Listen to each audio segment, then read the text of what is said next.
It says we're live. Better mute that. Waiting for Andrew Eisen. I'm here. What? What are you waiting for? I'm here. There it goes. Yeah, there we are. Yeah, there we go. No, it's just the podcast or the video. Just before it started, it's like had a little block waiting for Andrew Eisen, and Yeah. So what I'm doing now is is Friday night I changed my profile pic to the Molehill Mountain banner, even though it doesn't format correctly. Yeah. It's better than just, my grinning mug up in your face, cropped incorrectly. Yeah. So after the show, I'll just change it back to my profile pic, and I guess I'll have to keep doing that until YouTube puts a custom thumbnail button on this type of stream. Yeah. And it has custom thumbnails available for the other two types of live streaming prior to air, just not this one. And Yeah. I'm almost to the point where, because I went through about a week of emails with YouTube, because I basically just sent a bit of feedback saying add button. And then I had to go through a bunch of emails trying to explain to them what I meant. YouTube's customer or support services are like the worst. Oh my God. And then they have the gall to actually send me a survey. I'm like, are you sure you want me to take this survey? Because I will tell you exactly what I think. I think you're terrible and you should be utterly ashamed of yourself. Yeah.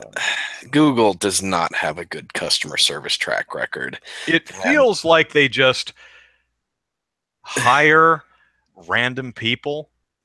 I feel like the people they that actually communicate have people behind things. 99% of the time, it's all automated responses. Yeah, it feels like it's like they're just connecting. They're handing me over to a power user, so to speak. It's like, hey, you use Google. Explain to this person what's up. And it's like they don't know because I'm talking about actual problems and missing features. Like, well, have you? After a video uploads, you can click the. It's like, yeah, I know. That's why I clearly said prior to airing. Yeah. Yeah, they use. Yeah, it can get really annoying and really crazy.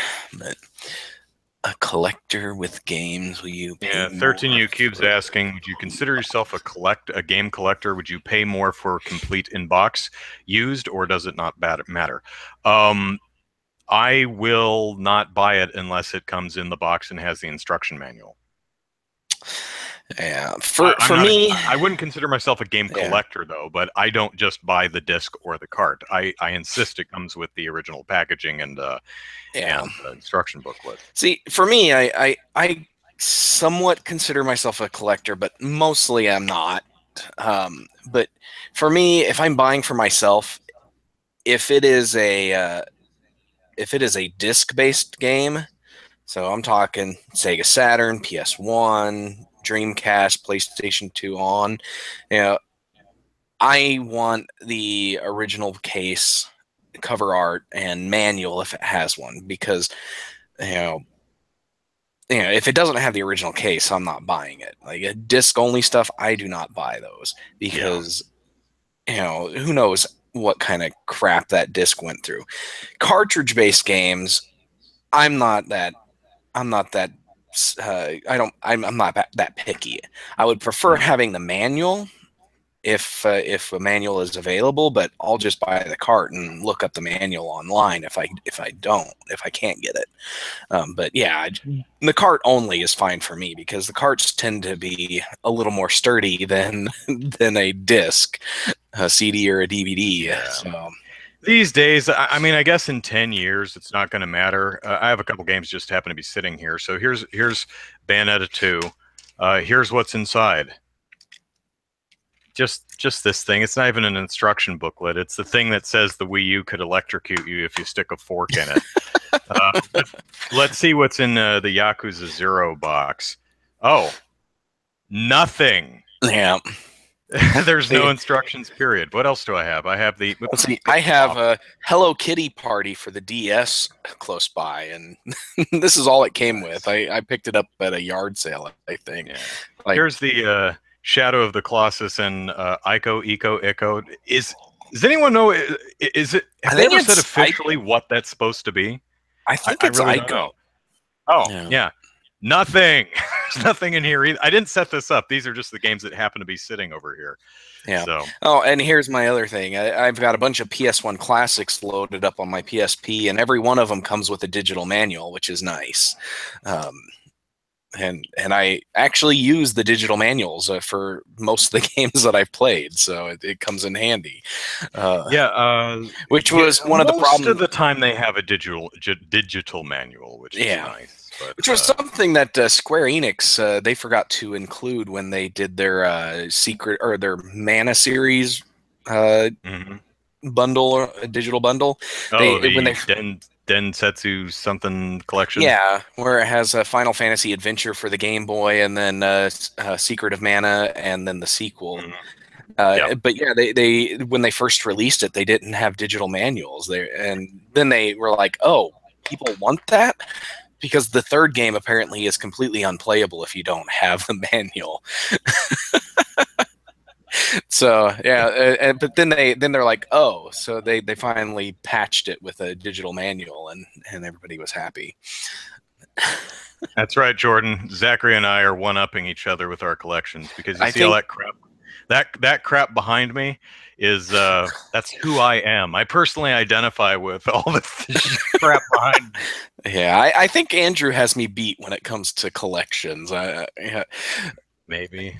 Yeah, I think I have a sizable collection of games, but it's nothing. You know, I probably have no more than 20 games per system that I own, and so. I think the PlayStation 2 is probably the only one where I have more than 20 games. But yeah, it's a couple minutes after. Let's start the show. All right. 13UCube says I win because I don't have children, so it's an unfair comparison, which is completely true. If I were single and lived in a studio apartment, I would probably have more games than I do currently. But hey, I live in a 1-bedroom now. So, all right, got the stopwatch. Yep. Okay. Does your Matthew says, does my Steam library count? I have over 100 games. Oh, I have more than 100 in my Steam library. Yeah, my Humble Bundle /Steam /GOG. Oh yeah, good old games too. Yeah, that's in the several hundreds, I think. I mean, well over 200 games. So. I've played at least 5 of them. Pretty much. I'll get to it eventually. I just keep getting free games. For instance, I just got Killing Floor. I'll probably never play it. I got it for free through Humble Bundle because they're like, "Hey, free game." I'm like, "Okay, click." I'll never play it. Yeah, throw it on the pile. I usually do that, but Killing Floor was just a game that I have zero interest in. Doesn't matter, even for free. So okay, let's start the show. All right. Ready? Yeah. Okay, here we go. Hello, everyone, and welcome to Molehill Mountain, episode 54. Andrew Eisen here, along with Zachary Knight. Hello, Zach. Hello, everybody. And I am your father. No, this was a shirt that I got for Father's Day, one of 4. So, yeah. Oh, yes, it was Father's Day. What else did you get for Father's Day? Anything good? Let's see. I got 4 shirts. I got this one. And then I have a Pokemon themed one that it's like it's like Dad is brave as Pikachu, smart as Slowking, and some other stuff like that. And it says you're my favorite Pokemon at the end. And then I had 2 other shirts. One was for One was a gamer high score holder, and then the other one says "Leave it to the professionals." And so, fun shirts. Let's see, what else did I get? Oh, yeah, they picked me up a Guinness World Records for video games. Nice. There's some interesting stuff in here. Like my kids were showing me something, and it's really cool. If I can flip through and find it, but it's pixel art made in Minecraft. Oh, there it is.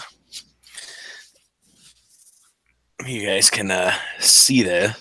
That is made in Minecraft. Wow. Yeah, it's all just Minecraft blocks, blocks that are available there. And yeah, I believe that's from the Brood War, StarCraft, I think. No, right, yeah.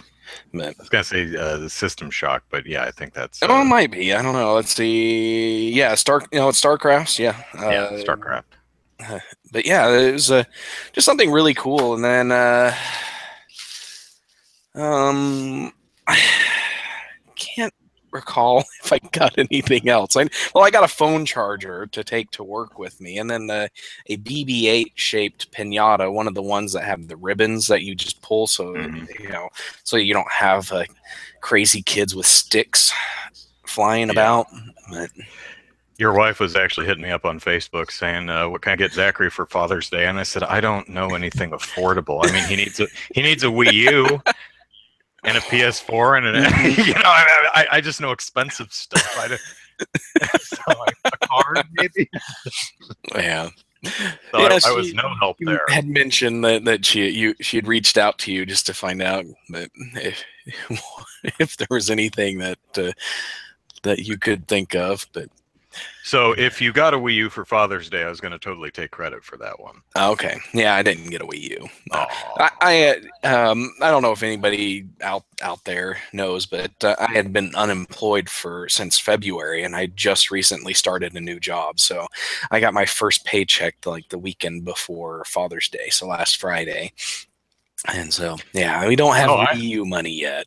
But. Yeah, I have a money related announcement / accomplishment type of thing. As most of the viewers of the podcast probably know, I just started a Patreon the weekend before last, and already with only eight patrons, I'm already making like more than double the money on Patreon than I am through YouTube ad revenue with nearly 11,000 subscribers.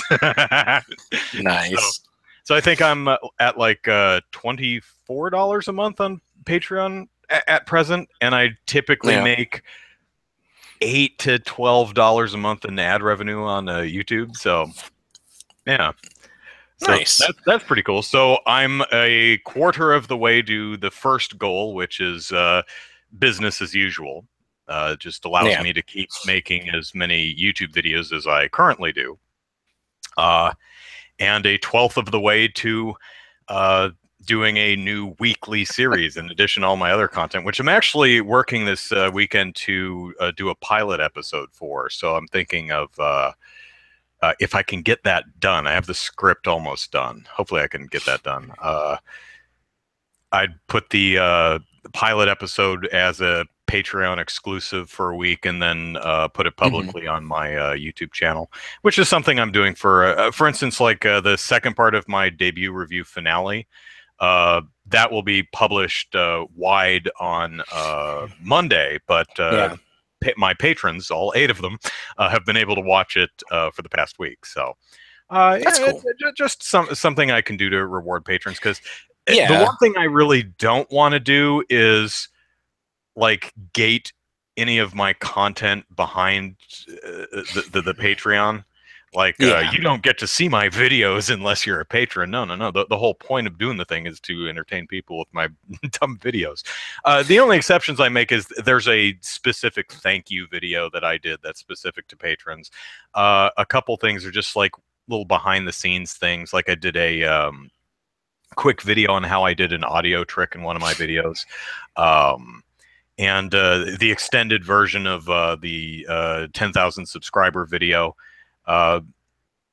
Just small little fun things that no one's really missing out on anything on, I think. So Yeah. that's kind of Well, how I'm handling it right now. yeah, and that seems to be um, you know, pretty much what most successful Patreon patrons or Patreons do.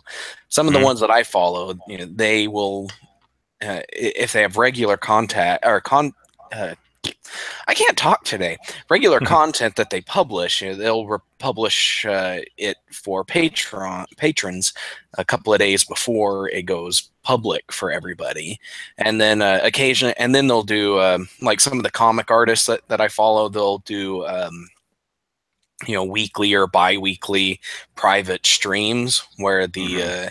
where the people who pay can watch them draw and talk and interact and talk with them.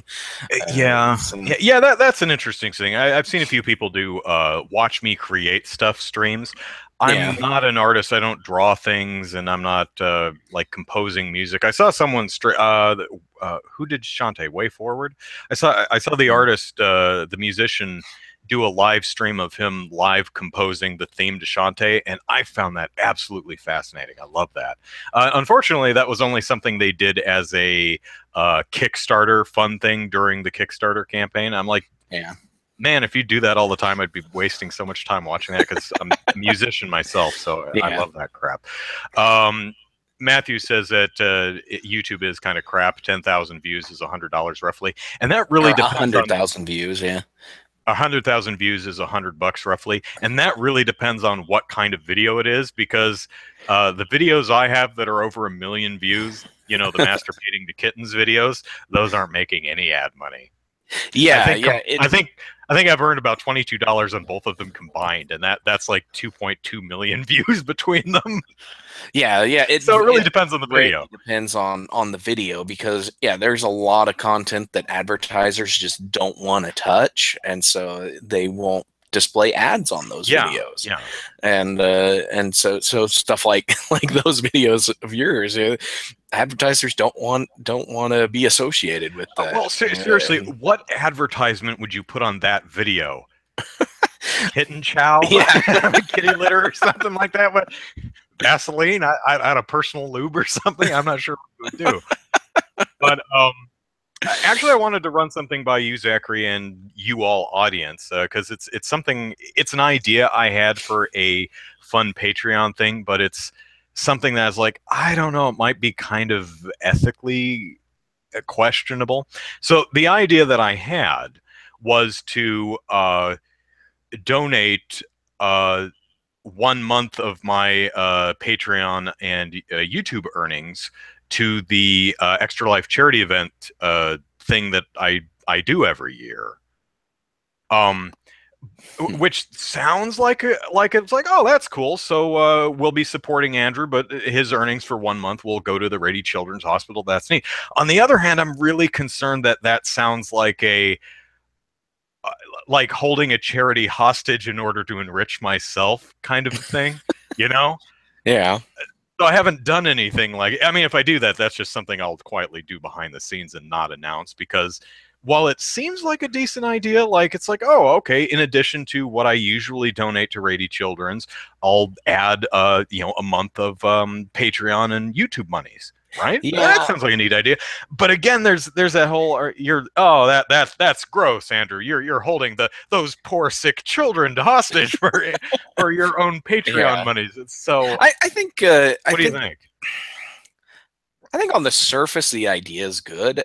I just don't think Mhm. it's going to be something that people would be willing to do. People are just, well, it seems to me that people would just look at that and be like, why don't I just donate directly to uh, Child's Play charity, or Extra Yeah. Life charity? Why would I give the money to you to donate when I could just donate directly?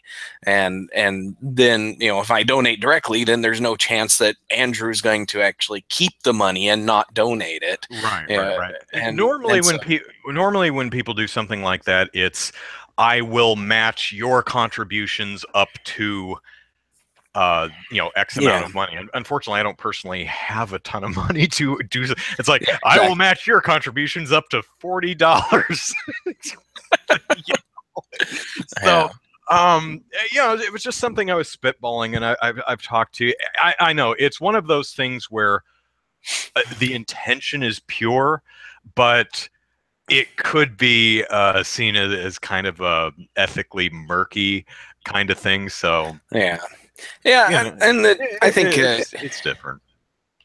Yeah, I think you could maybe do something like if this video gets X number of views, I'll donate this amount of money to to this charity or something along those lines. That might be something that people would actually consider. So something like for every 100,000 views on my channel, I'll donate $5. Up to. Yeah, something like that. Yeah, it's a thought. So well, whatever. Something along those lines. But yeah. So Jordan a little bit ago asked if there are any games that we would consider daddy's games, like This Is Mine and You No Touchy Ever. Well, I imagine stuff like pretty much every game I own. GTA. Yeah, it's mine. It's not that it's inappropriate for you. It's mine. I don't want you touching my stuff. Yeah.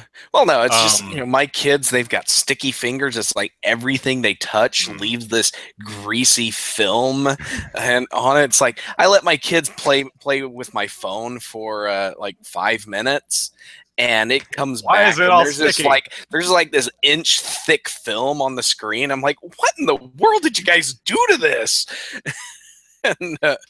And so the same thing happens with our DVDs, our movies, and the video games. And it's like, I don't let the kids touch any of my games. but just games in general, like I don't know, because I don't buy and play M-rated games myself, or very few M-rated games. There are some M-rated games that I own, but it's like I don't buy very many, so it's like I'm okay with the kids playing most of the games that I own. Some of the games I'm like, okay, you guys probably are just a little too young. Something, some of the T-rated games like Uncharted, there's a lot of there is some swearing in there and killing, but it's like if I'm comfortable letting them play or watch a movie of this, like Guardians of the Galaxy or Indiana Jones, I'll let them, if they want to try their hand at playing something like that.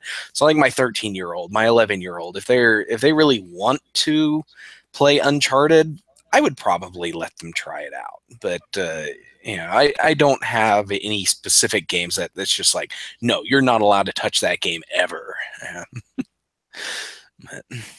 Matthew says I still need to play Nier Automata. Yeah, that's on my to play eventually. It's interesting because it's one of those games where every time I look at footage, I'm like, yeah, there's nothing about that that's grabbing me. But everyone says, "Oh man, you need to play this." So all right, I'll certainly take a shot. Also, Jordan says I look like Harvey Keitel. What's interesting is my dad had a show this afternoon, and I went up to wherever the hell I went up to watch, and he was commenting on my hair, and he said, when I watch your podcast, it doesn't look that long. I said, well, that's because I'm wearing headphones, and it acts like a hairband. So when I have it off, my hair's sticking up. So are you gonna grow out your hair long enough that you can put up a man bun? The infamous man bun. You know what? If you Google man bun, you don't get what you think you're gonna get. Don't Google man buns. Unless you want to see a bunch of chiseled, sweaty man derriere. And you may want to, but apparently man bun is. What's interesting is I learned that man bun is not. Because I was like, what, this? And it's like, no, that's ponytail. Man bun is apparently gathering your hair up like a top knot. I'm like, Okay, I've Yeah, never it's like you seen pull one it up where in the their hair like ponytail, that. and then you just kind of fold it down, So it's a high ponytail that you fold over on itself, which yeah, I've and seen a then couple band pictures down, and and it looks yeah. weird. It So does. I've seen them in real life, and I'm like, really? What? Why in the world is this something you want to have in your head? It's like, I've seen guys that, I've known plenty of guys that have long hair, and they'll do ponytails. I even went to school with a guy who just let his he was a redhead, so his hair was really curly too, like your hair is, yeah. and he just let his hair grow out and naturally dreadlock, and so Yeah, I'm which thinking is about something that I've seen a lot of people do. I've considered like maybe try chemically straightening my hair just to see what it would look like since I have it out and long. I haven't got around to it yet because I also don't want to damage my hair because I would like to keep what I have on my head while I can still grow it out of my head. I don't Yeah. want to fry my hair and have it all fall out. I mean, I'm probably going to be bald in the next couple of years anyway, so I may as well enjoy it while I have. I don't want to exacerbate it. Yeah, Codename Z says that you guys never see me without my hat, so what am I hiding? The answer is nothing. I've got to, if you want to, I've got really terrible haircut right now. Well, it's like I haven't cut it in 2 months now, but I've got uh, high hairline, and then thinning on top, on the back. But I just like wearing hats.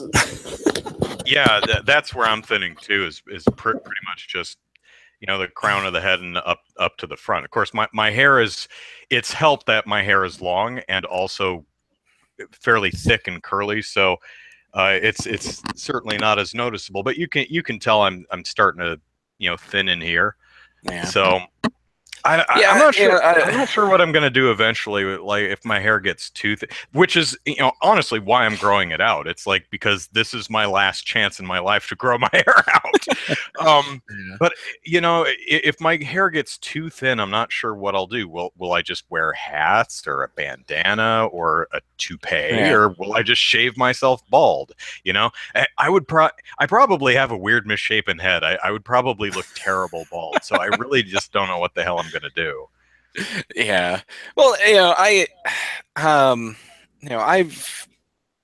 I guess I've inherited my grandpa's hair.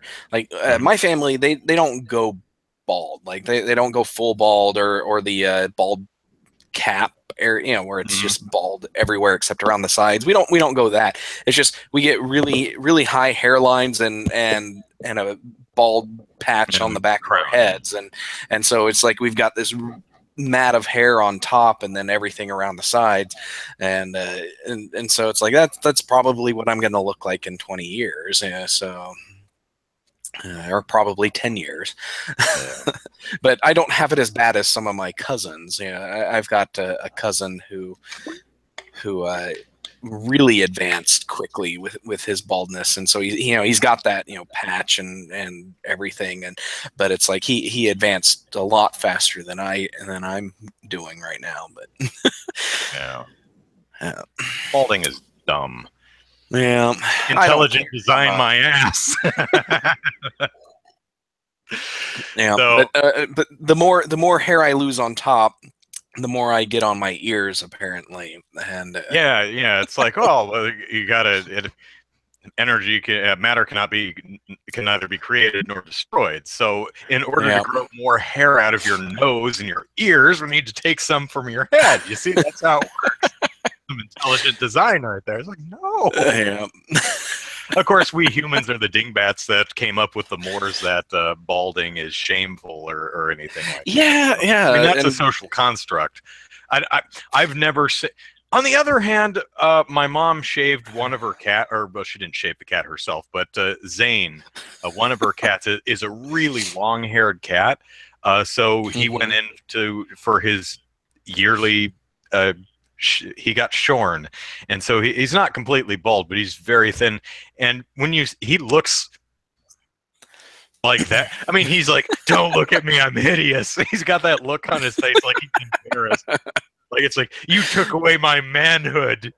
That long, wonderful hair that mats all the time, that I keep choking on and hawking up hairballs with. That's my manliness, and you have emasculated me with a pair of scissors, you horrible owner. And that's what he looks like. So. Yeah. Of course, yeah. Oh, 13 year cube. I'm more concerned about my thinning wallet. Funny story is I'm 37, and I have managed to go my entire life until last weekend without accidentally washing my wallet. And it actually turned out okay.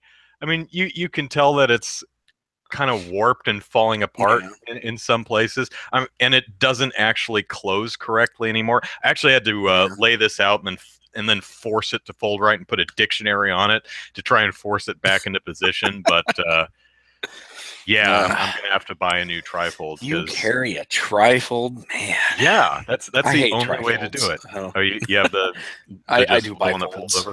It's too easy to. Those just get way too thick. Which is weird because that's only a double. So yeah, I don't have that much to put in this, so it's never that thick. Yeah, this one I got super cheap, and I've had it for I guess I've had it for 2 years now, or maybe a year and a half. I don't remember. But yeah, it's fallen apart. It's time for me to get a new one. But yeah, I like the bifolds. But yeah, I tried to do a super thin one, or one of the really small ones, like the credit card sized ones. But yeah, it's just I accumulate too much junk. 13U Cube says I should edit out my driver's license. You got a point there. That was somewhat foolish. It might not actually be readable, but it looked really washed out on my screen, so I don't know. It all depends. But free phrase or social security numbers. Yeah, my social security number wasn't visible. Sorry, guys. I'm pretty sure my social security number is not on my driver's license. Let's see. What can you see? You can see my license number. You can see my address. You can see that I'm an organ donor, I guess. Yeah, my social's not on this, so. Yeah, Scotty J Man says he went with a phone case with the card slots. I've considered that, but I'm constantly having my phone out, and I'm like, why would I want to? If I lose my phone, I lose my wallet at the same time, and I don't see that as a benefit. 13, you keep here. Show us that again, and we'll let you know if there's anything you shouldn't be showing. It's like, is this okay? How about this one? Is it readable if I do that? Should you make the money laundering comment again? Yeah, go ahead. 13U Cube was teasing me on Twitter earlier this week when I mentioned I'd washed my wallet on accident as a money laundering thing. I don't think it counts if you only have credit cards in your wallet. So I'm not sure if that counts, but you never know. Did we hear about Xenoverse 2 on Switch? Xenoblade Chronicles 2, you mean? 900p, 60 frames per second on 1v1. Didn't know it had a multiplayer mode. It will have the pre-order DLC, even the... Oh, I'm sorry. You're talking about Dragon Ball Xenoverse 2, right? I'm derp. Yeah, okay. Yes, I did. Okay. So it will have pre-order DLC, even the Xenoverse 1 story mode, but paid DLC won't be on the DLC. You would need to buy it. Well, that's weird because I thought the Xenoverse 2 was supposed to be the... I'm thinking of Disgaea 5 as the complete edition. I don't think they said anything along those lines, but considering that the game is nearly a year old, you think they could just throw all the, because it's an older game, they could just put the damn DLC on in the game. I haven't been following that.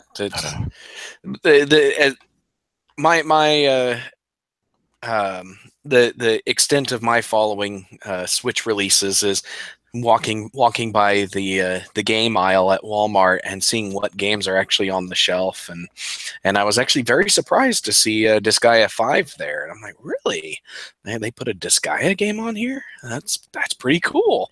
So yeah, that will definitely be a buy for me when I get a Switch is Disgaea 5. I like those games. Codename, oh, it is on the disc? Oh, well, okay then. 900p, 60 frames per second. It's about all you'd expect out of the Switch, so, hey. Yeah. Nice that it's 60 FPS. Yeah. Were there any switches? Yeah. I don't know. Let's see. No, I never see Switches at the store. So, no, I take that back. I've seen Switches once at the store, and that was at a Target. I am actually managed to get there. I was going to the bank, but I was 30 minutes early. So the bank wasn't going to open for 30 minutes, and so I just went over to Target because Target was open, and there was actually 2 Switches on the shelf, one with the neon Joy Cons and one with the gray Joy Cons. But I never have money for that kind of stuff, so I took a picture of it, sent it to my wife, and said, "Look, they got Switches," and she was like, "Why are you sending this to me?" I was like, "Well, I've never seen a wild Switch before." I mean, if I saw a polar bear outside in the park, I'd email you about or text you about it because I've never seen that. Codename Z clarifies that paid DLC won't be on the disc. You'll need to buy it. Okay. Oh, okay. Well, that's good. Which is kind of crap in my opinion, being that it's a game that originally came out last year. So. Well, true. Yeah, it would be nice to have at least some DLC on there for as pack-in, but the fact that the DLC is not actually on the disc is a good thing. So because you'll actually have to download. Well, right, and you're actually downloading the content instead of downloading a key to unlock the content. So, let's see. Speaking of wallets, I had throughout high school and through a good chunk of my adult life a Super Mario Brother 2 wallet, which had a lenticular front that had Mario picking up a mushroom as you rotate. I love that wallet. Completely silly and dorky, but I love that wallet. Unfortunately, it fell apart because, well, I was sitting on it all the time. Maybe I should keep my wallets in my front pocket so I'm not, all my 200 plus pounds aren't, weighing down on this wallet. Wallets take the brunt of a lot of stuff. So, all right. So let's see. What's our first topic? Okay, our first topic is Atari is apparently making a new game console. They released some kind of electronics of some sort. Yeah. It says it's a PC-based technology. It's the Atari box, and they really didn't say much about it. Yeah, but you also have to remember that Atari really isn't Atari anymore. I mean, they bought them 20 years ago, and then Infogrames bought it, and they've changed names and who owns it like 15 times over the last 15 years. Yeah, it's basically it's basically I think it was like 15 years ago or so. It basically turned into who owns the Atari trademark, and that's and that's what it is. So this is Atari literally in name only. There's nothing about Atari that today that has anything to do with Atari 30 years ago. Yeah. So, but still, okay. So prediction. I'm guessing that this is going to be something closer to like an NES Classic Edition, a box that plays one of the flashbacks. Yeah, something that plays Atari games and maybe even Jaguar games. But I really don't see Atari putting out a console that's going to compete with like Xbox One or PlayStation 4, or especially not Xbox One X or PS4 Pro. Probably not even the Switch. I imagine it's going to be some type of retro box that plays classic games, at least some of them, because they certainly don't have the rights to all of the Atari catalog. No, especially not the ones Pac-Man's that owned by were. Namco. Yeah. You can't have Raiders of the Lost Ark on there. I don't know if you want to. That game doesn't make any sense even when you read the instruction booklet, but LucasArts owns that, or I guess Disney does now. So, Yeah. what do you agree They that it's going have to be a. some type of retro console? Well, my prediction is okay. I don't know if I really have a prediction, but there's three things that they could be doing, and the retro console is one of them. And if they go the retro console route, it would be really awesome if they somehow made it a full blown, like, every generation of Atari in one box. So everything from the 2600 all the way to the Jaguar and even the Lynx, their handheld. If they had everything, support for all of those consoles, and then and released games from all those consoles, that would be really cool, because they do have a somewhat impressive catalog across all those systems. Sure. And and I could see them even doing a console type thing where the box comes with X number of games, and then you can buy other games from our thing. But I don't see their library extending very far.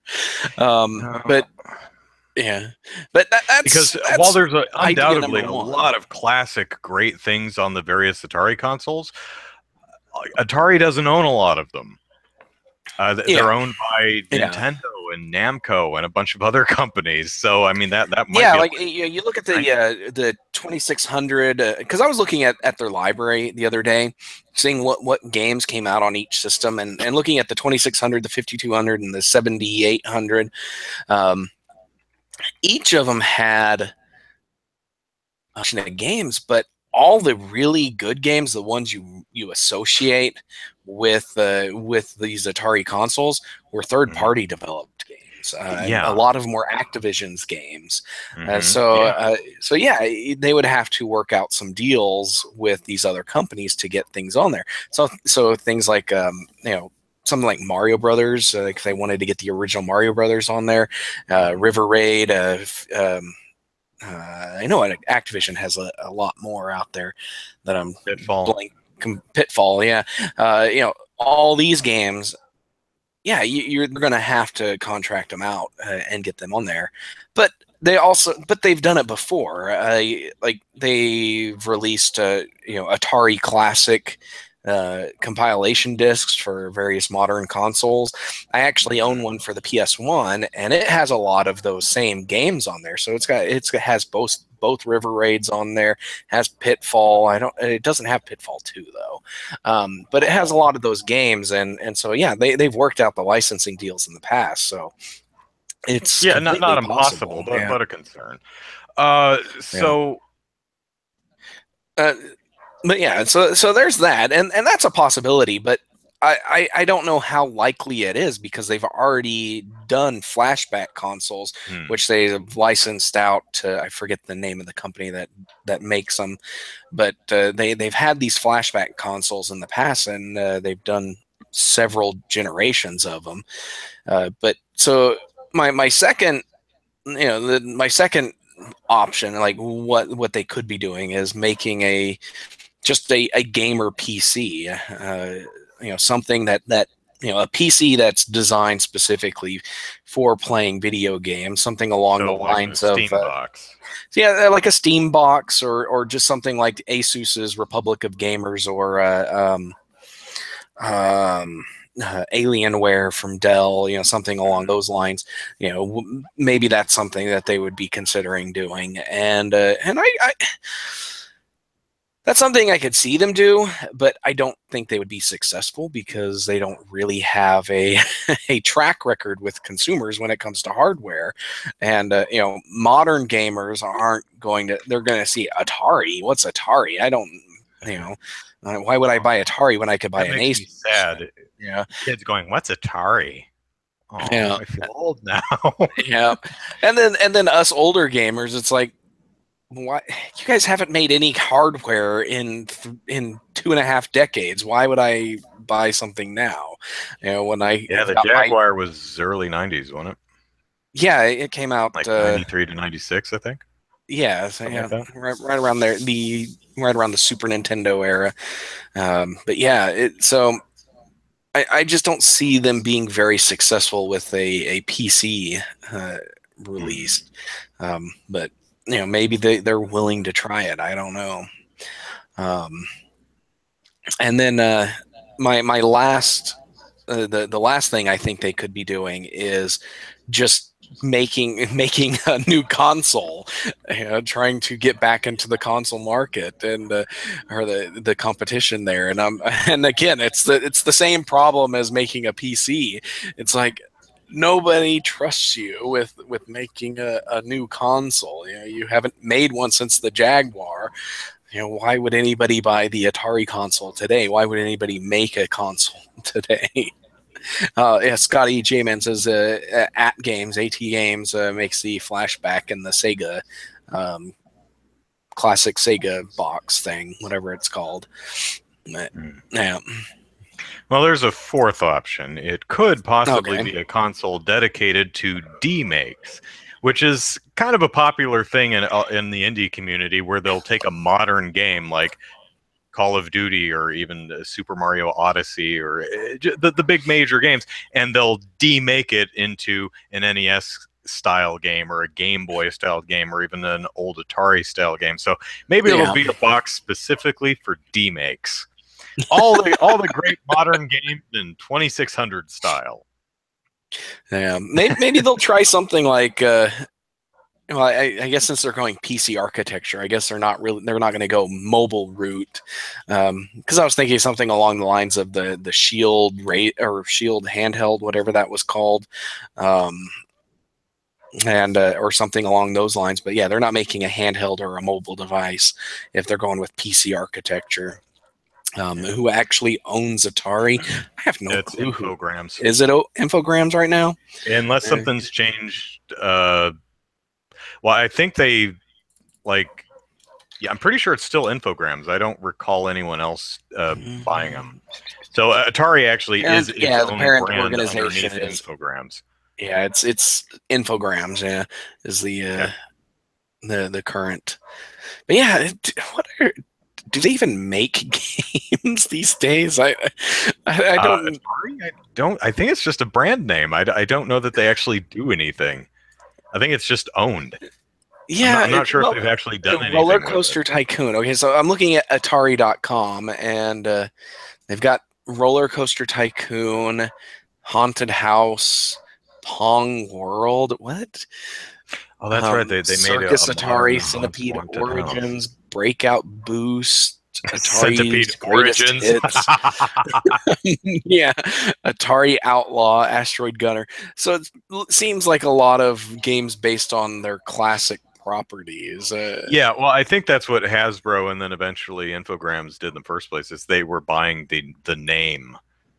Because Atari means video games to a lot of gamers. Hasbro does not. Yeah. But then Infogrames picked it up, and Infogrames was known for video games. So anyway, yeah, 4K 60 frames per second Pong. Like, you know what? 60 frames isn't good enough for Pong. We're going to uncap it. Full native 4K uncapped frame rate. But will it have HDR lighting? I don't know. And per pixel, this, that, and the other thing, tri-linear map filtering, blah, blah, blah, blah, blah. Anyway, it's fun. Well, we'll see what Atari eventually does. They had like a 12-second announcement thing, which looked like a close-up render of an old Atari 2600, and it's like, it's coming. It's like, are you threatening me? I mean, so that's about. Well, I guess somebody had mentioned something earlier in the comments. I'm all in on that Hyperkin Retron. Gas Can on Fire says I'm all in on the Hyperkin Retro 7D7. That's another option. Is maybe because you don't see a Retron Retron 5 or whatever style console for Atari games. Even the flashbacks, I don't think they don't have a cartridge slot in them. So maybe maybe their plan is just to make a Retron style console that has the slots for the 2600, the 5200, the 7800, 78. and then the Jaguar and the Lynx, and then that way when people can actually buy the cartridges, and Refresh my memory. Was Jaguar a disc system? no, it was a That was cartridge system. cartridge too. Okay. Yeah, and then they had the giant controllers that had like a 12 key on them or something like that, 10 key or a 12 key or something like that on them, as well as the standard controller buttons. Terrible controllers. And it's like each game, like some if a game used the 10 key, it would the game would come with like an overlay that you could stick on top of it with what each of the buttons does. We had this caveman game. I forget the name of it, but yeah, it's like it used a whole bunch of those buttons in order to interact with the game, and I'm like, man, it's crazy. Oh, Jaguar had a CD add-on. That's what I'm remembering. Thanks, Gascan. Okay. Yeah, I never had the CD add-on, but yeah, which was all the rage back then because the Genesis had its CD, and then Nintendo was considering doing that with the Super Nintendo before they decided to go with the 64. But, yeah. All right, so let's switch topics to Sega, who had an announcement of their own. Let's switch to Sega, who announced Sega Forever, which is basically they're bringing their classic games for free to mobile with ads. So you can play, the first lineup is Sonic the Hedgehog, Altered Beast, Phantasy Star 2, Kid Chameleon, and Comic Zone. And they're free, but they have ads. Of course, if you don't like the ads, you could pay $1.99 to... And unless it's Sonic, then it's $2.99 for some reason, but whatever, because it's Sonic. And it's also on mobile, which is not where I want to play games. But apparently, there's controller support. Not if you can get I guess it's a Bluetooth support. Well, you connect a Bluetooth controller to your phone, and then you can use that instead of the on-screen controls, which is something I need to try. I downloaded Phantasy Star 2 because this was a game that I've been wanting to play for a while, and I haven't played it very much. I played it for like 15 minutes, but I hate the on-screen controls. Seriously, they're terrible.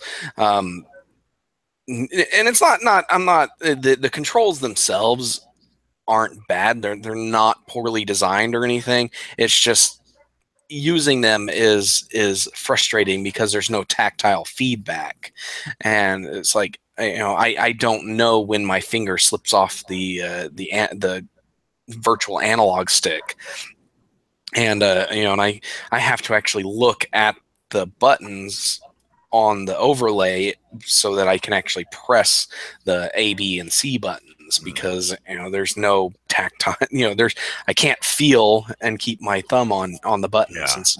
So I played it for a little bit, and I don't know if the ads, like how bad the ads are going to be, but like right now with Phantasy Star 2, the only ads I've seen are when I want to use the emulator save function. So you can save in game, no problem. You can play the game, no problem. But if you want to use the save state functionality, you have to watch an ad before it'll let you save your state, which is kind of annoying because the ads are 30 seconds long. But yeah, you pay $2 and you can get rid of that and have access to cloud saving, uh, which might be cool. But yeah, so yeah, I don't think I'll.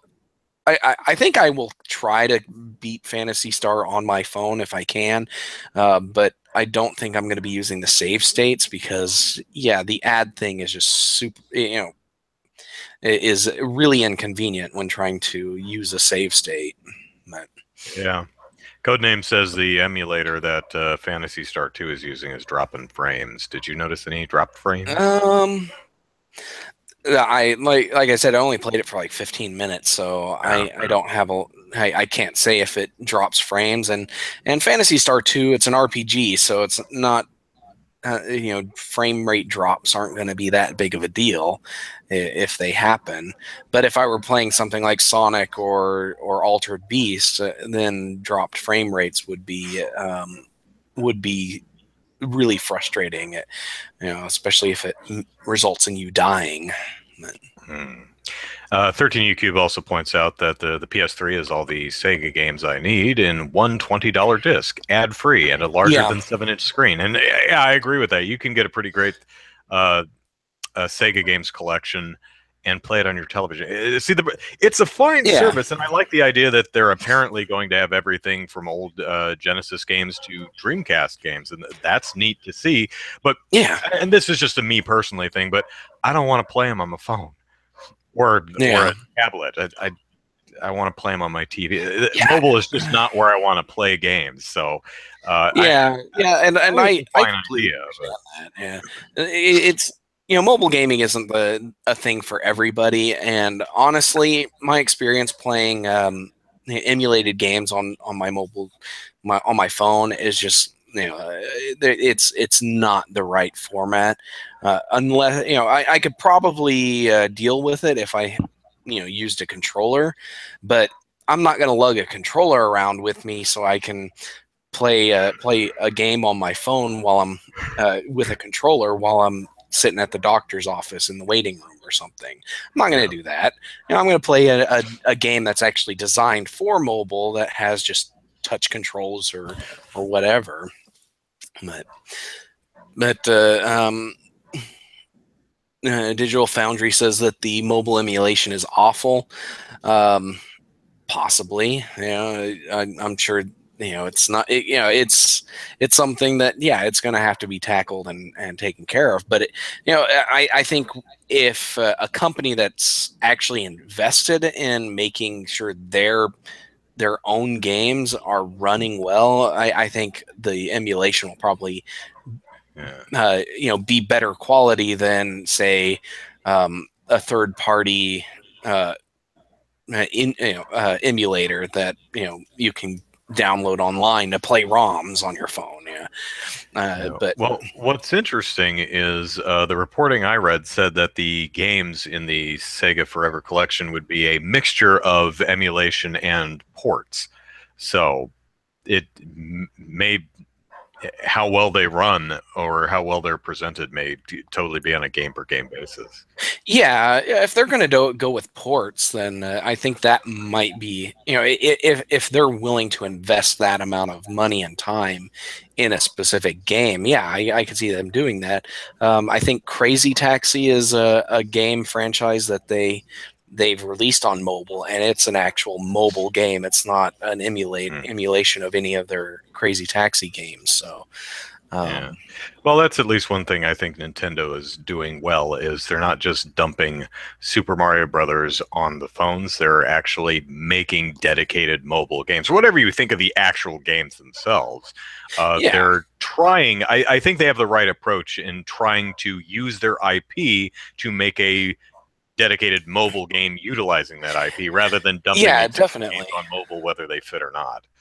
Yeah, Nintendo, I think, has done really well in that front. The games they're making and the games they've licensed out are designed with mobile users in mind. They're trying to make games.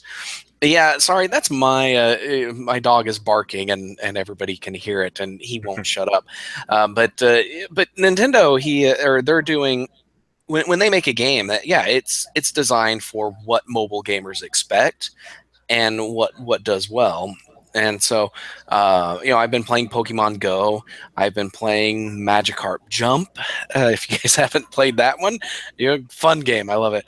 And then you've got things like Mario Run and Fire Emblem Heroes. Those are all games that are designed for that mobile experience, and it's doing a Nintendo's doing a great job, I think. Yeah. Let me share something real quick. I have to download it off of Facebook first. Where'd it go? There it is. Okay, so earlier in the show, we were talking about my mom's cat that she shaved, Zane. Here he is looking miserable. That's Zane Grey. He's normally big and fluffy, but now he's shorn close, and he looks kind of pissy about it. He's like, "No, I'm not coming out from under this table. I'm hideous, you monster." So that's Zane Grey. Anyway, just thought I'd share that. And that's really all we've got to talk about this week. So. Born Distracted asked an interesting question. What about augmented games? I believe you see augmented reality games. Can you see it growing? Yeah. Well, actually, you had something to say about Pokemon. Well, it's not an augmented reality game because it doesn't actually put Pokemon in the, or does it? Well, yeah, it does. Pokemon Go has the AR functionality. One of the things they do is that when you catch a Pokemon, it puts the Pokemon in your camera view, and so you've got to actually look around the room and find where the Pokemon is, and then you can catch it. But it doesn't work for any of the phones that I have in my household, so I don't. I've never actually experienced it myself. Because when my sister and I go on Pokewalks, I look at her phone and it just looks like Google Maps with Pokemon characters on them. The map itself never changes. Like they don't use Google Street Map View or anything like that. But when you go in to catch it, you can use the AR mode if your phone supports it, and you can view the Pokemon. But a lot of people, even if their phone does support it, they only turn it on if they're catching something in a unique area, and they can, so most of the time they turn it off because it saves battery power. Because the camera drains the battery even faster than the game does.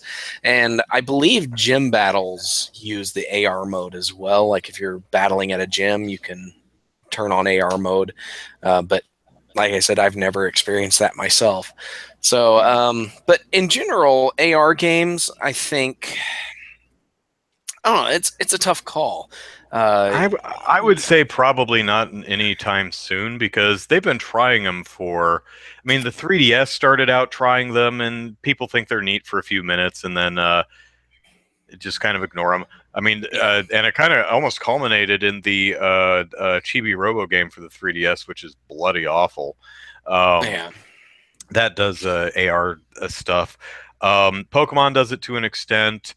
Google Glasses tried to do a bunch of different apps like that, but no one really wanted the Google Glasses too much.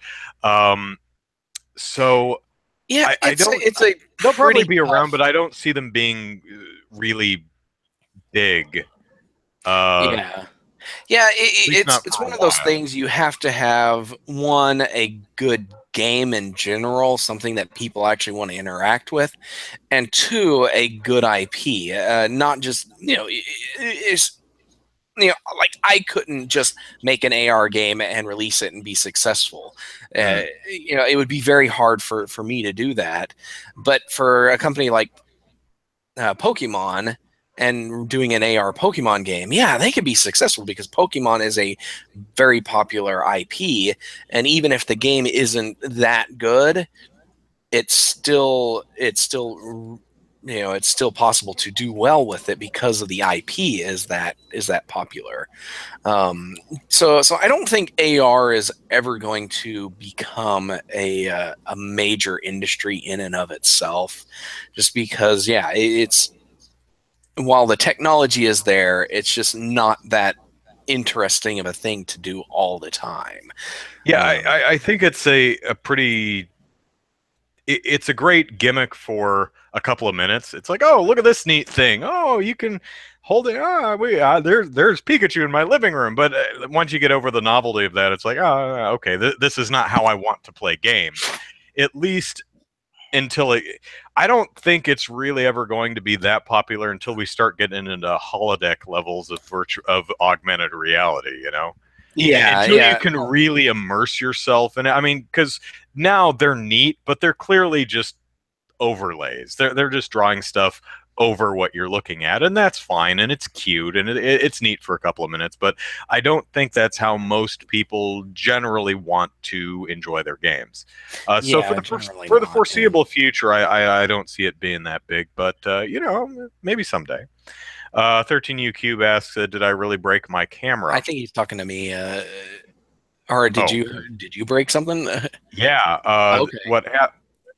What happened is I wasn't sure if my camera was broken or if it was my SD card, and luckily it's the SD card because I mean it's a pain in the butt, but it's a lot cheaper. I don't know if I could show it off, but the case is starting to split a little bit. Ooh, fun. I think you can see it there. Yeah. See how it's lifting up? So no matter how much I press this thing together, and I've tried taping it together, it just lays open enough where I physically cannot put my SD card in my camera. But I do have a micro SD adapter, which because my microphone uses a micro SD card. So I put this in my camera. I'm like, okay, it fits. So it's not the camera. So, because I want to record something either tonight or tomorrow, I went to work and I borrowed a micro SD card to use in my camera. That's cool. But I do have a broken camera too. I don't know if you can see that, but the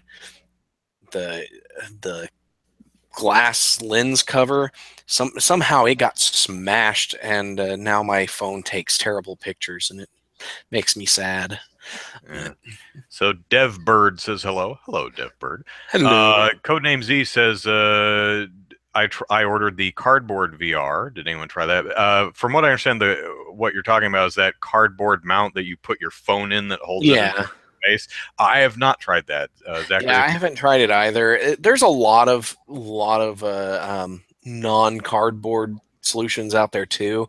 Walmart has a giant stack of just little VR headsets that you just stick your phone in for like $5 or something. It's like they had an entire, I don't know why they did it, but they had stocked like 10,000 of these things in each store, and it's just like, okay, I don't, why would I buy it? But I don't know. I've tried VR, and it's just not something I'm really interested in. Yeah. Let's see. Who wrote about Conquer? Someone had codename. That was also you. Or no, it wasn't. No, Jordan. Jordan. Whatever happened to the Conquer AR game? If I'm remembering right, that was the Microsoft HoloLens thing, and I don't think that ever came out. So yeah, they never did the HoloLens thing. They had this big thing at E3, 2 years ago, and 2 or 3, yeah. Yeah, and then they never released anything. So it was just one of those things that we're doing VR, and that was the last we heard about it. So yeah, a Galaxy, one of many, asks, "What does your girlfriend think of video games?" I'm single, so Zachary, what's the missus think of video games? Well, she likes them, I guess. She's not as much of a gamer as I am, but she does play games on her mobile phone, and she likes, if I'm playing an RPG or some other story heavy game, she'll watch me play them because she likes to to follow the story with me. Back when we were first married, we used to do that a lot, like because we didn't have cable or anything, and this was before Hulu and all of that, where you could just watch TV online. We would go to Hollywood Video and rent video games and play them. Well, I would play them and she would watch, and we did quite a few RPGs that way, which was really cool. But yeah, Before occasionally digital rental services, we actually had to drive to a physical location to rent physical Yes. copies of movies and video games for you younger viewers. Yeah. So, but nowadays we mostly watch television together because she, like I said, she's not a big gamer, but she does like to play video games from time to time. But yeah. So. All right. So I think that's, we can call that a show. Yeah, and we've spent a good hour on this. Yeah. So didn't really expect too much news this week, being the week after E3. Yeah. 13U Cube says, is it possible for you to have a separate recording upload of the pre-show? Yes. Do you want me to do that? The pre-show, I can if you really want. As in the stuff when you say before we officially started, I usually just lop that off. But I can save it as a separate video if it's something you want to see. Because there's technically two pre-shows. One is before we go live, where we're just kind of chatting with each other and talking about the podcast, like how we're structuring the podcast, which is probably not that interesting for you guys. And then then there's the pre-show where once we go live before we actually start the podcast. And we do have some interesting conversations.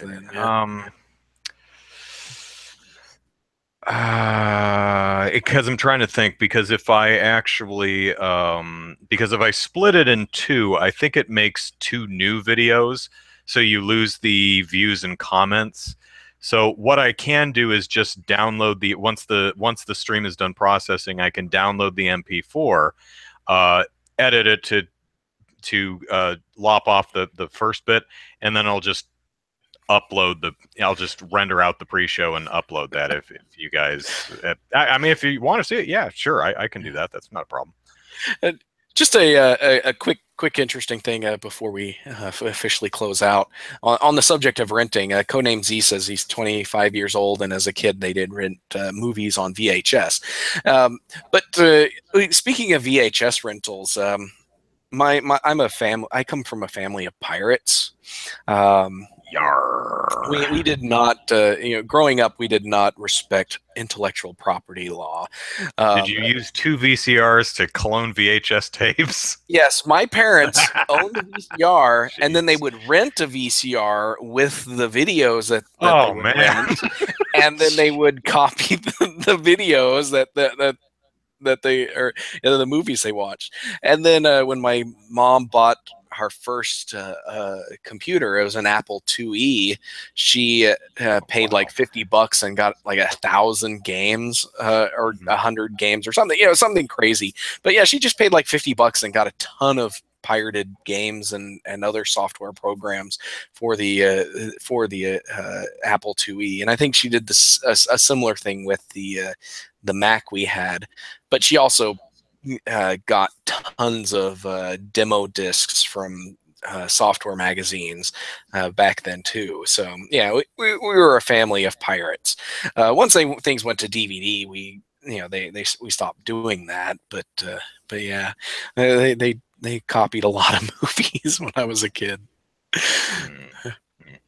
So of course, another thing I could do is just leave the upload as it is, and then just put since I don't use an end card, I could put an annotation up front to, click here to skip to show start. That might be a better way to do it rather than clog my feed with videos. I can do that. I'll work out something. Okay, yeah, sure, no problem.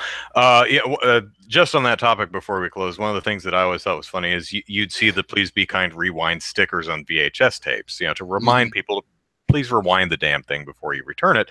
And Blockbuster Video and other video stores were, I guess, just so used to plopping those stickers on that a lot of times you'd see those same stickers on the DVDs when they towards the turn of the century in like '97 when DVDs started hitting rental shelves, and you'd see "Please Rewind" on the DVD. And it's like, what do you want me to do? Just kind of spin it around in the case or something? Yeah, that was always fun. I had a movie idea once, or a story idea for "Please Be Kind." It's sort of like a Jumanji style thing where it's like you watch the movie and and it causes havoc around, and it's like, and then the resolution at the end is they're like, oh, and they rewind it and all the havoc gets fixed. But it's just it's basically ripping off a cross between Jumanji and The Ring, I guess you could call it. But 13 Cube says that we had a VHS rewinder. Yeah, a lot of stores actually had those. What it is, it's kind of like an automatic playing card shuffler. You put the cards in, it does that. Only it's a thing for a VHS tape. It doesn't actually play them. It doesn't hook up to a TV. It just goes. It just spins around real fast, and we'll rewind the tape, which is neat. Anyway, one last thing, which is kind of funny. I don't know if it's funny or if I just feel like commiserating, but or wrong word. I'm looking for an opposite word. But so as many of you know, I started a Patreon because, well, the cost of living is outpacing my salary. So one of the things I talked about in my pitch video is that my rent is going up $100 in August. So, if I can get $100 a month on Patreon, business as usual, right? Yay! A quarter of the way there. Thank you, everybody. So, I went to my landlord this morning, yesterday, at some point this week, and not this morning because it's Saturday. At some point this week, and said, "Can you cut me a break? Can we waive the fee? Can we do something?" And she said, "No." It turns out that you're the only one getting the rent increase, and because everybody hates you, wants you to leave. Yes, it's personal. He really doesn't like me. She says your hair is offensive to me, so I'm raising your rent. So I currently pay $12.25 a month for rent. This is a 800 square foot 1-bedroom apartment. So $12.25 a month. In August, it goes up to $13.25 a month. And no, it doesn't include utilities. Wah wah. So I went in there and talked to her, and she says, "I understand. I know that's a lot of money, but here's the thing: is the cheapest apartment in the complex that we let right now currently goes for $14.25 a month." And those are those are the cheaper ones. Your apartment, which is one of the more attractive, valuable ones, because I don't have a building immediately facing mine, goes for $14.95. So while my rent is going up $100 in August, I will still be paying $175 less than the market value for my apartment. So while that's nice, it's still $13.25 a month. It's like, oh God. I laugh when I laughed when you told me the price, how much you're paying a month, because I'm paying a little over $1,300, and you have a house. I'm in a 5-bedroom house with 3 bathrooms, an office, and an acre and a half of land. And so I'm like, man, the cost of living sucks in California. Yeah, I for those of you who don't know, I'm in San Diego, which is Southern California. So cost of living here is, well, it's not the worst in the country. It's worse in New York. It's worse in San New York Francisco, City but, is. But Long San Diego Island is terrible. Yeah. Man, is it expensive here? So, yeah. yeah. So basically what it comes down to is without the extra support on Patreon, I'm just going to have to spend more of my free time doing freelance work and working overtime instead of making silly YouTube videos. And I'd honestly rather spend my free time making silly YouTube videos. So that's what the Patreon's for. That's what the money goes towards if that's what you were curious about. So, Andrew, 13U Cube, gas just went down here in North Carolina to 197 per gallon. I am so jealous of you. I Now, don't know what it's. I think it's like 365 right now or something like that. Yeah. It's under 4, I know, but. Is that with ethanol or is that pure gas? Because pure gas here in Oklahoma, I think, is like 217. But if you're getting it with ethanol, it's down to $1.75, I think, is what it is right now. And that's just 10 or 15% ethanol. I forget the exact amount. It costs me $35 to $40 to fill up my tank, and I drive a Kia. So I feel really bad for anyone who drives some big gas guzzling truck. Well, they're dropping a C note every time they fill up their tank. Yeah, well, and just be happy you don't live in Europe, because they sell gas by the liter, and and when I was in England in back the year 2000 to 2002. They were selling it for, I think it was like £3 a liter, which is about $5 a liter. So when it comes to a gallon, you're looking at like $15 to $20 a gallon for gas, and that was insane, seriously. Mm-hmm. But the vast majority of that, like 80% of that, was taxes. So Jordan says, my cost of living is crazy. He says, I pay $700 for a 2-bed 1-bath and washer dryer hookup. Yeah, I don't have a washer dryer in here. We have a laundry machine, coin-op laundry machines way over. It's in that direction, believe me, way over there, where the water heater is. So it takes a while for my water to heat up because the water heater is on the other side of the building. So it's like, okay, I want to shave. I know we're actually we're not quite in a drought anymore. We're doing a lot better after the rains. But if I want to shave with hot water, I have to leave the faucet go for a couple of minutes because it takes a while to heat up. But here the washer is $1.50 a load, and the dryer is $1.75 a load. Yeah. It's so expensive here. It's not. It really is nice in San Diego, though. It better be for as much as we've. You might say, well, Andrew, if it's so expensive, why do you live in San Diego? Because I have a job here. That's why I'm in San Diego, because that's where I got work. Which is funny because I go to Phoenix sometimes because that's where I grew up, and I look at the prices out there and I'm like, man. If I had my salary in Phoenix, I would be living pretty comfortably, because man, rent is nowhere near in Phoenix. I lived in Tempe when I was going to college, and we had a 2-bedroom 1-bath apartment, and I think it was $750 a month, I think. And this was Tempe. Tempe's one of the nicer areas in the Phoenix metro. And so, it was, if we actually lived in Phoenix, I think we probably could have gotten a cheaper place. But we liked Tempe because it was nice. Things looked nice. And it was close to where I was going to college, too. So not quite.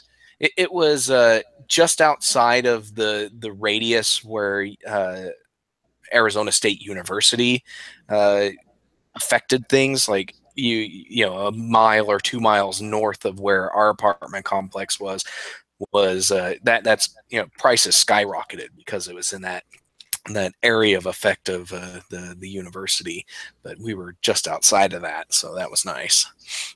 Can't you live in Phoenix and travel to work? Yeah, just a daily 5-hour. If you speed like a mother, a 6-hour commute each way. I could do that. I would have to, get get up at 3 in the morning, and because I work at 10, and just drive. 13 YouTube, California just taxed gas an additional 13 cents a gallon. Yeah, it's something like that. The reason being is because of the rains we had have completely torn up our roads. So the extra money, there was a that just a few weeks ago there was some mudslide somewhere that just completely covered 500 or a quarter mile of highway. It's the Highway 1. It's I think the Pacific Coast Highway that just had a mudslide that covered the whole thing, and it's going to be a couple of years and millions of dollars to fix that. Yeah. Oh well. So yeah, that's what that's not an arbitrary increase. That is to fix a lot of broken roads in this state. So it sucks, but hey, I drive on the roads. So 13U Cube, Andrew needs to move to Tijuana and commute. Actually, that would be possible. TJ is only about 20 miles from me. The only problem is I don't want to go there, let alone live there, because everyone I know who goes there gets mugged or has some bad experience there. And they're like, but the liquor is cheap. Vacation, Mexican vacation cities, Tijuana, Cancun. There's a lot of crime there because they know, drunk college kids and other drunk people, drunk Americans. Kids, go there and they're easy marks, and so I'm close enough to Mexico where my sister and I were in our car, and she's like, "Oh, what the hell? My phone is roaming. No, don't do that." It's like, yeah, because Mexico's right over there. It's like, no, I'm still in California. Stop it. Codename says, live in Phoenix and get a faster car. Problem solved. Yeah, or maybe with with my California salary, but Phoenix cost of living, I could afford a private plane or a helicopter to take to work every morning. Because it's only an hour. It's only like a 50-minute flight from Phoenix to San Diego. Jordan says, how's this never occurred to me? California having major drought problems. How in the heck does that make any sense? You literally live next to the ocean because it's salt water. You can't drink it.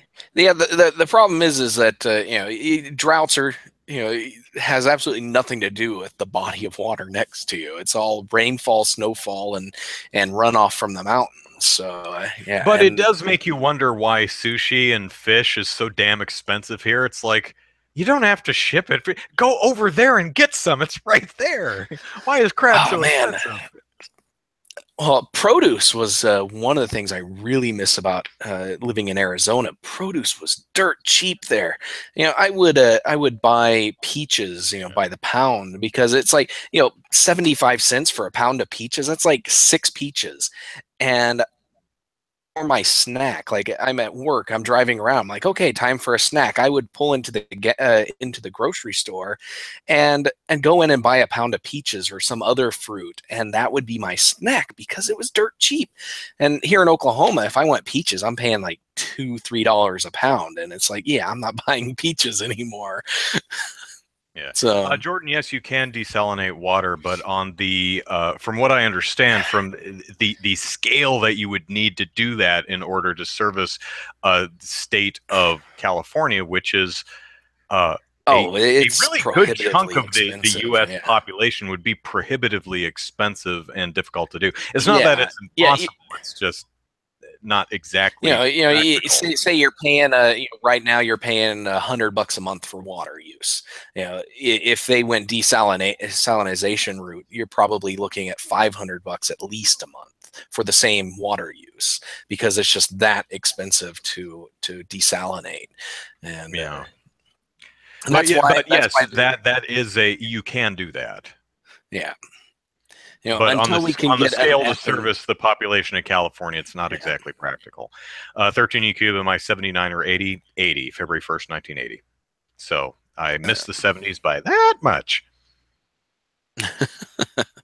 Yeah. And I will be 37 in September, so yeah. Mm-hmm. So Andrew's just a few months older than me. Yeah. And because I get this question a lot. My sister is 20 months younger than me. A lot of people, for some reason, think my sister is like significantly younger than me, like 7 to 10 years or something. I'm like, well, I mean, her hair looks nicer than mine, so I'm sure that has something to do with it. But no, we're pretty close to the same age. She's October 1st, 1981.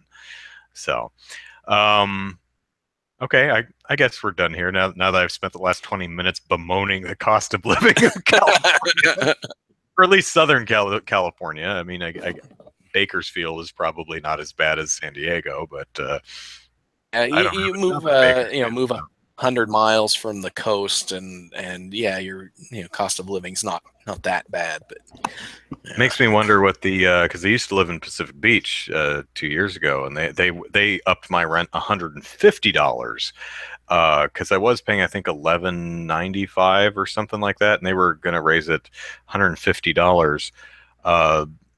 So I'll still be paying even with the $100 increase in August, I'll still be paying less than I would have been paying had I stayed in the studio apartment 2 years ago.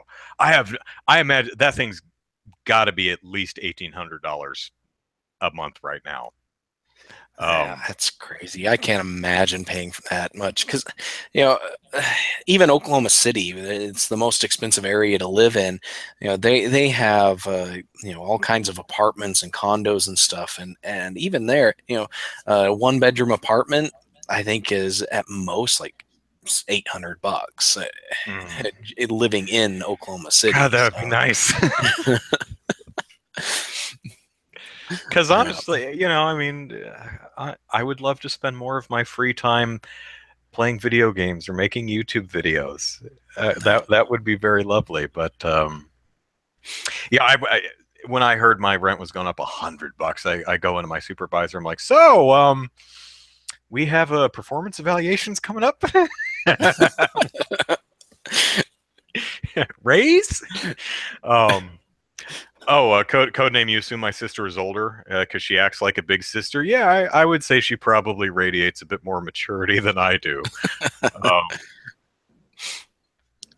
My skills are mobile, computer skills are ubiquitous. Yeah. Hey, Jose Otero is leaving IGN for Nintendo, so there's an opening. I might have to cut my hair, but who knows?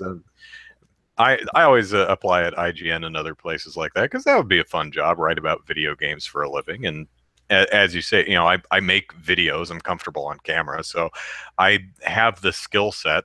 And I have 10 years of professional writing experience. So I've been really close several times, but it's a highly sought after position, any editorial position at IGN and other places like that. And God, I've been second choice several times now. I've probably told the story. I lost one job to Andre Seegers, who now runs the Game Explain channel on YouTube. I lost one job to Stephanie Lee, who doesn't work there anymore, and I forget where she moved to.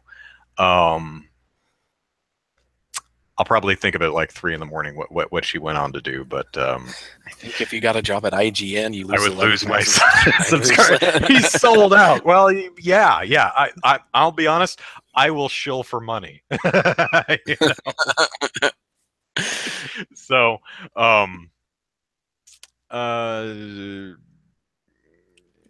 no, that's. You're depressing me, Jordan. It's a very negative thing to say. Yeah, I mean, there's some truth in there. Yeah. Just because my parents copied VHS tapes when I was a kid doesn't mean humanity is without redemption. Come on. I mean, I mean, there are fidget spinners, and I think that gives our race a lot, the human race, a lot of credit right there. I still don't know. Spinner is. I think it's a thing that spins that you play with. It's a toy. Yeah, it's got. I'm not sure what it is. It's got ball bearings in it, so that it spins without issue. And you hold it on an axis and just spin it around, like a pinwheel. All right, pretty much. Yeah. and yeah, Sure. they come in different shapes and sizes, and you know. They're interesting. I got one for free at Super BitCon. My son got one as well, and I'm the type of person I like to fidget, especially when I'm just not doing anything with my hands. So like if I'm typing or something like that, I don't that's I'm doing something with my hands, but here on the podcast, I'm constantly fiddling with the uh, little thing on my headphones, or if I have something else on my desk, I'll be fiddling with something below the camera, and Yeah. so I don't know if anybody's ever noticed. Occasionally, I'll drop the thing, and depending on where it is, I'll actually reach down and get it. But Yeah. Has anyone? Someone has to have made a fidget spinner app. That's just if your phone, you have a yeah, little picture of the fidget spinner, you just and it spins. That would be well, so yeah. stupid. Someone has to have done that. Yeah, there's fidget spinner apps out there. Seriously, Awesome. and yeah, that's pretty much what it is. Usually, I think you hold the center axis with one finger and then flick it with another one, and then you can move it around while it's spinning or something like that. That's basically what they are, and it's stupid. It's like, just get a fidget spinner. They're Yeah. $5 at a gas station. Hey, Galaxy, yes. Has my voice always been that deep? Uh, nope, not for the When he first was several 7, years it of was my a little life. higher. Yeah. My voice did. I was lucky and I didn't have the breaks, that kind of thing. My voice just kind of gradually slipped down into a lower register. Although my voice was deeper than most. Yeah, I mean, when I was in sixth grade, I sang with the seventh and eighth grade choruses. And when I was in seventh and eighth grade, I moved up. I went up to the high school to sing with the ninth grade chorus. Because I could. So and also when I was like 14, 15, I'd answer the phone, hello, and they'd say, hey, could we set you up with some lovely young ladies? I'm like, no, thank you. And well, why not? It's like, because I'm 14. I'm like, oh. Hang up. Interesting. So okay, let us we've been blabbering for half an hour, so I guess let's plug our stuff in here. So Andrew Eisen here, Eisen is the last name. Plug it into YouTube and you'll find all my silly videos, and Twitter at Andrew Eisen. And if you'd like to help me make even more YouTube videos, hey, there's a Patreon for that. And just to be clear, because I saw someone in the chat mention this earlier, I'm not going to. I'm not about to starve to death or lose my home or anything like that. Even if I make no money on Patreon, I will still have a presence on YouTube. I'll still do the podcast. I'll still have occasional videos, just not as many as I do currently because I'll have to spend more free time working. So I'm not going anywhere. I'm not going to be homeless. It's okay. So don't. It's like, oh God, we need to save Ferris. It's not one of those things. So If you'd how like much to would you? support my, hmm? Oh, I was just gonna say, how much would you need to make to consider quitting your job? uh, geez, probably it depends on exactly how I'm taxed on this money, but Yeah. at least $4,000 a month.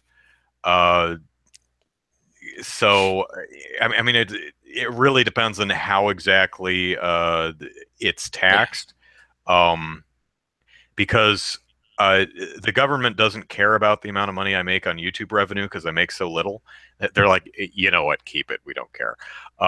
But they really love my full-time salary. They want a good third of that. so Damn. so I imagine if I'm making a living wage on Patreon, that they're likewise going to take a huge chunk of that. But if I'm Probably. only Yeah. making $100 or $300 on Patreon, I might be. I don't know if they're going to like 1099 me on that. Also, it's really difficult. Even if I did get a lot of support on Patreon, was making hundreds of dollars, or well, thousands of dollars a month, it's like, would I quit my job? No, probably not. Because just because I have 24 eight patrons supporting me at $24 a month right now doesn't mean they'll be supporting me next month, right? Yeah. So it's really difficult, which is Yeah. why I don't have any patron goals beyond $300. Yeah. Well, Because at the low end stage, like where it's like, yeah, you're in the double digits. Yeah, it's like you're going to see that fluctuation. But if you're at Jim Sterling levels, you know, you can yeah, count on at least 3/4 of that being there every single month. You know, right. and but very few people are at Jim Sterling levels. Oh yeah, So, yeah, yeah. uh, Yeah, the reason I don't have any goals beyond 300 a month, really quickly, $100 a month is business as usual, so I can just offset the increase in rent. 200, I'll add a weekly video game stream, and 300, I'll add a new weekly show, which I'm currently working on a pilot episode, which I'll hopefully get done this weekend and premiere it probably on Patreon for my backers this week, and then for everybody next week. So that's the plan anyway. But it's like, well, what if you get $400? Well, that just makes my life easier, but I've only got so much free time. So yeah. it's not like, I mean, I suppose if I got like $1,000, like, I don't know, I'd have to really look at my budget and say, like, if you got $1,500 a month on Patreon, well, I guess I could like scale back my hours at work, like work part-time, but that might screw up my taxes or my 401k Yeah. or something. I'd really have to look into that. But At least you stop working to be overtime. perfectly honest, I don't expect to get $100 of support on Patreon. I'm actually surprised within 2 weeks I've got $24, and it's Yeah. awesome. But we'll see what happens. I like making YouTube videos. I like the fact that other people like my YouTube videos, and I want to keep doing that. So that's the point behind the Patreon. Anyway, patreon.com/Andrew Eisen, if you are so inclined. And that is a very long plug, and I feel bad about it. Zachary, go ahead and plug to the cows All come right. home. Well, you can follow me on Twitter at Easy Night, and you can also check out my Patreon. It's Easy Night as well, and where I am currently making $8 a month, which isn't too bad. My first goal is $25 a month, and that just pays for server costs and other associated fees for all of my websites. That's really all I'm using Patreon for right now, is just to pay to keep the lights on, essentially. And $8 a month right now almost covers it. I don't make any ad revenue off of anything anymore, so which is kind of sad, but so I don't have to pay too much out of pocket. But yeah, other than that, you can follow my game development work at DK_gaming, and hopefully over the next couple of weeks, I'll be able to get something up and running, and because there's a local the local game development community is doing a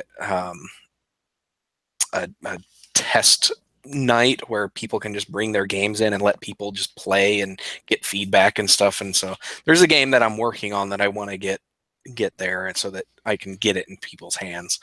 And then if you're interested in the Oklahoma game development scene, check out okgamedevs.com. And if you had been there in the last week or so, I'm sorry. I was migrating servers and I had some issues and couldn't keep up with the issues with the server migration, and so it took me a while to get everything fully up and running. But now that's there, and over the next few weeks I'll be migrating other websites. Random Tower might actually be the next site that I migrate, so I'm going to try to do it before the next podcast, but hopefully there's fewer issues with that one. So, but there we go. That's everything, I think. So yeah, there you go. Jordan asks, when your balls dropped, did you hear a sound as an anvil smashing into the ground? Dr. 20XX says, gracias, senor. De nada? Yeah. Codename says, imagine Andrew doing a review on IGN. This game makes my hair look good. Man, my hair looks great. 13UQ, that's a great idea.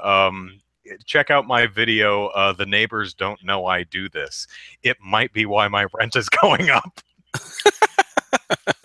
If you're gonna use our property like a jungle gym, buddy, you're gonna pay for it. So, all right, thanks everyone for sticking with us.